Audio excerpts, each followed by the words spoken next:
Henry was first built in the year 1919 and it's been over 100 years since his birth. I don't think Henry understands the concept of aging. No, but on a real note, there were many times Henry almost got sent away, starting with his illness to series of accidents, and today we're going to cover the full story of Henry. This video is sponsored by Manscaped, but more on that later.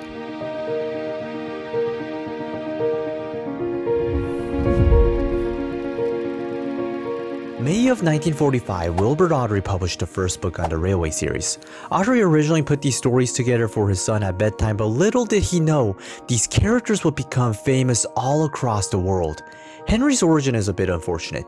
Henry was built by a rival builder of Sir Nigel Gresley's around 1919. The rival builder was intending to steal Sir Nigel Gresley's 462 Pacific drawing and make it for himself. However, his henchman stole the wrong drawing and it turned out it was one of the drawings Gresley threw away. Yeah, don't be a thief, be a smart one. Just kidding. Anyways, Gresley's rival was a little too deep into the project. The Gresley rival decided to finish it anyways, and that was the start of Henry.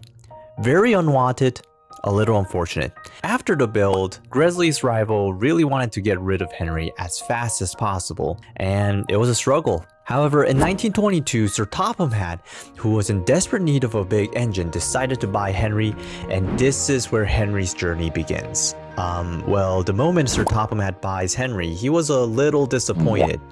I mean, he was furious when he arrived. Henry's small firebox made him a bad steamer. In the story Cole, Henry feels ill and it turns out his firebox was too small and he was not able to make enough steam. He eventually got replaced by Gordon and Henry ended up doing smaller tasks, at least for a while. There were even rumors that Henry was gonna get sent away. But considering Awdry had initially created the series to entertain his son when he was sick with measles, the author had a soft spot for children who felt this connection with Henry. Awdry did a complete 180. Rather than taking the character out of the story, he decided to double down. He wrote an extensive backstory where Welsh Cole came, and Henry's performance vastly improved, such that he was comparable to Gordon after this. He continued to use the Cole until he had a collision while pulling the Flying Kipper, and was sent to crew to be rebuilt in 1935. Henry was rebuilt into a Stainer 5MT. But rewinding back, it is rumored that Awdry did want to write Henry off as a character, like not just from the story perspective, but the illustration process was pretty rough. Henry was intended to be a 442 Atlantic model, however, William Middleton, the illustrator for the 3 railways engines, drew Henry as a 462 model and Awdry was pissed. Thus, when Awdry started his second book, he turned away from Middleton and hired Reginald Payne to illustrate his train. However, Payne made the same mistake and rather than the 442 Atlantic Awdry had asked for, the illustrator decided to depict him as a Doncaster A1, the same model as Gordon. Payne couldn't return to illustrate the third book Awdry had planned, so he turned again to a new illustrator, Clarence Dalby, and unfortunately Dalby failed to get the model right as well as drawing him as a 460 model in many panels of the book. Awdry was beyond frustrated with how none of his illustrators had ever managed to get it right. However, despite the design issues, the Railway series book was getting very popular, and in November 1952, Robert Mitchell, who had just heard about the Railway series book on the radio, wrote a letter to Frida Lindstrom, who was then in charge of the BBC's children's television department, asking if they could adapt Wilbur Awdry stories for television. She agreed, and in February of the next year, she approached Eric Marriott, the editor of the Railway series, to get the rights to adapt 2 stories from the 3 railway engines for TV. And in 1953, the sad story of Henry was aired on live television.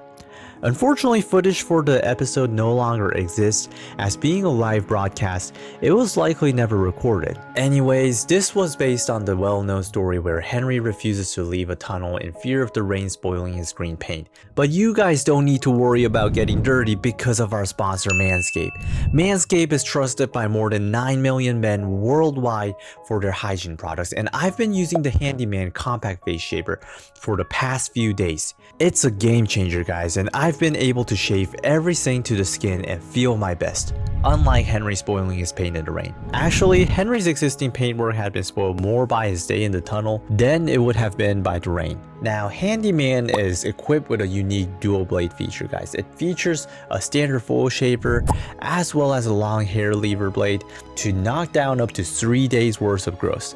And guys, Manscaped came up with this skin-safe technology that eliminates nicks and cuts, and it's also waterproof. I used to cut my face a lot and bleed, but ever since I started using Manscaped, everything changed. And guys, the compact size and rechargeable battery allows you to take it wherever you travel.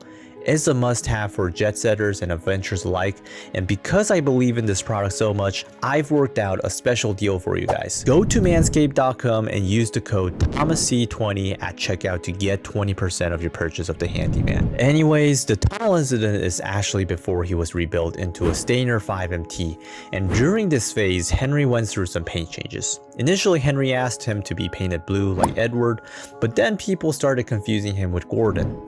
Sometime before 1935, when Henry was offered new paint, he decided to go with green and ended the confusion. Okay, let's rewind forward to after his rebuild.